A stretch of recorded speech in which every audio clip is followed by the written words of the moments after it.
Alright guys, today I'm going to be talking to you about something that is very special and near and dear to my heart. This is an extremely low-cost microphone. It's a workhorse, industry workhorse, standard in pretty much every studio I have ever worked in or done any, or just been in. They have had one or more of these, probably more of these microphones. And this is the Shure SM57. It is amazing. To start, super inexpensive. It's been in production for years now. It's always been an extremely cheap microphone, and it still is. You can find them new and used all over the internet. One thing I would definitely recommend if you're thinking about picking one of these up is just get it new. The new and used prices, the gap between them is usually very small, and there are also tons of fake SM57s in production. This is something that I've had to learn the hard way. I actually purchased one from some guy, took it home, put it on my amp, tried to record with it, and just got a terrible, nasty sound. I eventually took the screen off and realized that there was some weird, just like knockoff components on the inside.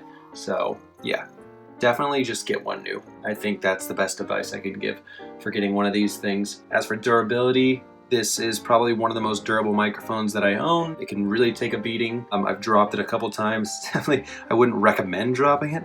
Respect it. But if you do, it's pretty solid. And also when you take into account that this thing is normally used on extremely loud guitar amps or snare drums or things like that, things that are very loud.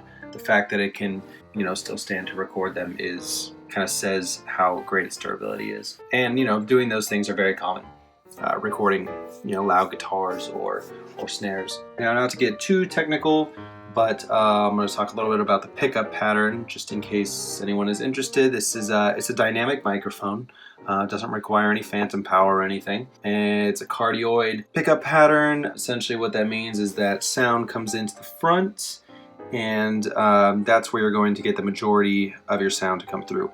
You're not going to be singing through the sides like you would with some maybe like larger condenser microphones, and the back pretty much shuts most of the volume out. This is great for a number of reasons. One, I've actually used this live before, and what it's great at is preventing feedback from the monitors, especially if you're standing in front of monitors singing, or you have this mic'd on an acoustic guitar. You're not going to get any feedback from those monitors. Also, if you're recording multiple people in a studio or for like a live video or something like that, which I've also done, this is great for keeping other instruments isolated. So if you have this pointing, at a snare, for example, but you also have a hi-hat and a kick and other pieces of the drum kit around it, if you have this pointed directly at the face of the snare, you're not going to get as much of the sounds of those instruments. It's basically going to attenuate all that sound. Obviously you're still going to get some bleed. There's no way to get rid of it all. But the great part about that cardioid pattern is it helps kind of isolate things a little better. All in all, incredible microphone, very simple, very versatile. And if anyone kind of ever asked me, I'm getting into music, I'm getting into recording, what is the first microphone I should buy? I would definitely say the SM57. It is just great, and you get a lot of bang for your buck. So yeah, happy recording, everybody.